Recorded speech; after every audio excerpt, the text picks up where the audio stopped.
صبغة الله ومن أحسن من الله صبغة ونحن له عابدون.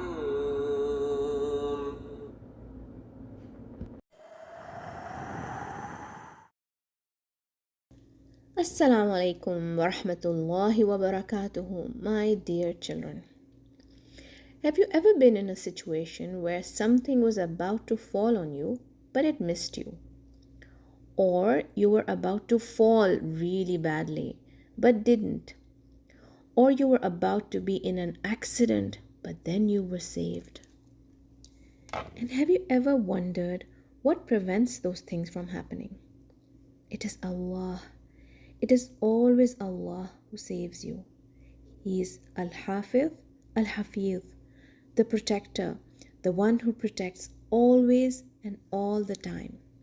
Allah has assigned guardian angels for us that protect us from all directions.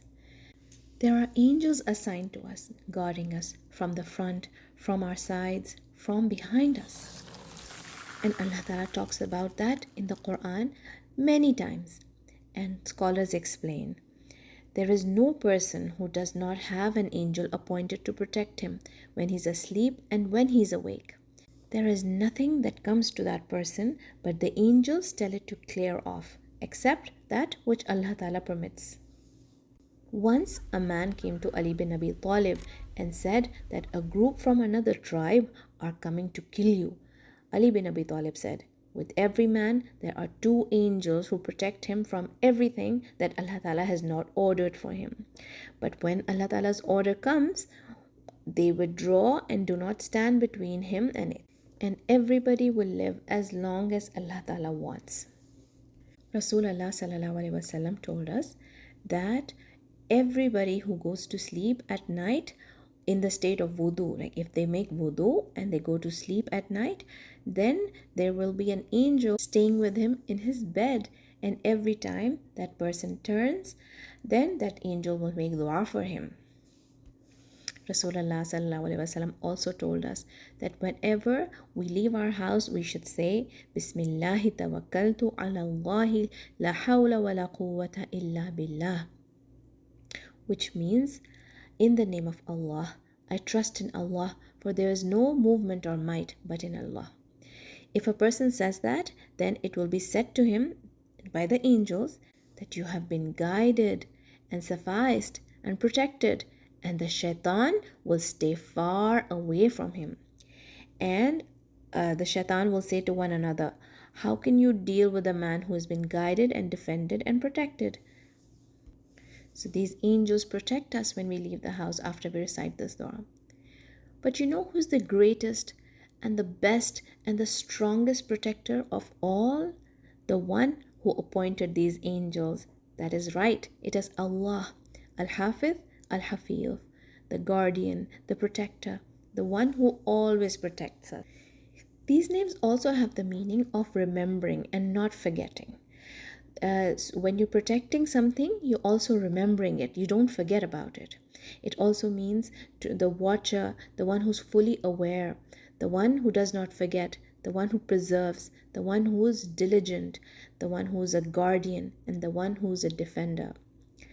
Do you remember Allah Ta'ala's name Al-Malik, which means the owner? So Allah Ta'ala is the owner of His creation. He owns us. We also own things, but a lot of times we lose the things that we own, or we forget about them. We forget things all the time. But when Allah Ta'ala owns us, He's always protecting us and He always remembers us. When we own things, sometimes even if we are trying to protect those things, sometimes we make mistakes with them and we might end up breaking them. But Allah Ta'ala never makes any mistakes. So when Allah Ta'ala is in charge of us, when Allah Ta'ala owns us, He protects us and He does not make any mistakes with us.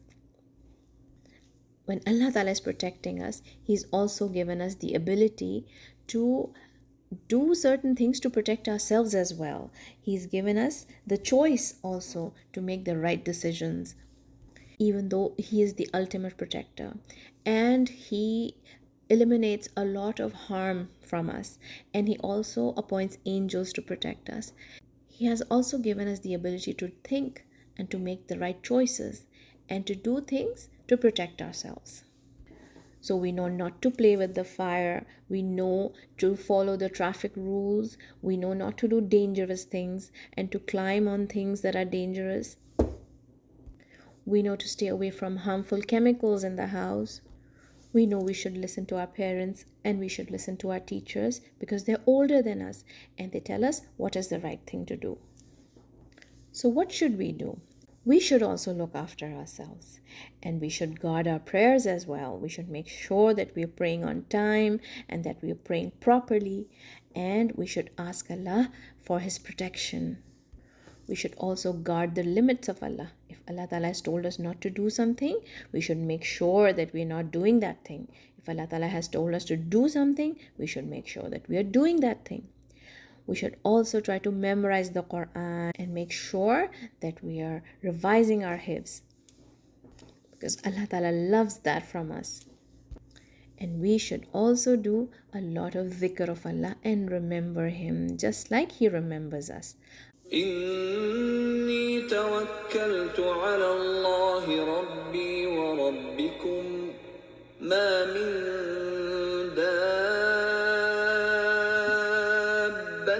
إلا هو آخذ بناصيتها إن ربي على صراط مستقيم فإن تولوا فقد أبلغتكم ما أرسلت به إليكم ويستخلف ربي قوما غيركم ولا تضرونه شيئا إن ربي على كل شيء حفيظ.